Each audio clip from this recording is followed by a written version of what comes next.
আমরা এখন যাচ্ছি আমাদের সেই শিরোসেনা খেলার মাঠে, যেখানে আমরা ছোট থেকে সকাল বিকাল খেলাধুলা করতাম। এখন ঈদের ছুটিতে গ্রামে আসছি। আজকে আমাদের খেলা আছে, ব্রাজিল বনাম আর্জেন্টিনার খেলা। খেলার জন্য যাচ্ছি আমাদের সেই স্মৃতিমাখা মাঠে। আসলে আমি যে কদিন গ্রামে থাকি, আমি সব কিছু উপভোগ করি। আবার যখন ঢাকায় যাই, তখন এই সব কিছু আমি অনুভব করি। আর আমার কিছু কিছু মুহূর্ত গ্রামের আমি মোবাইলে ভিডিও করে রাখি।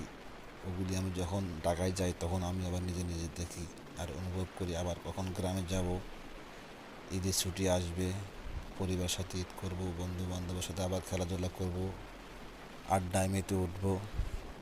এগুলি আমি মনে মনে ভাবি আর চিন্তা করি। আসলে গ্রামের মুহূর্ত, প্রতিটা মুহূর্ত অনেক ভালো লাগে আমার কাছে। মানে অনুভূতির এটা অন্যরকম। গ্রামের স্মৃতিগুলি অনেক ভালো লাগে, গ্রামের প্রাকৃতিক সৌন্দর্য সব কিছু।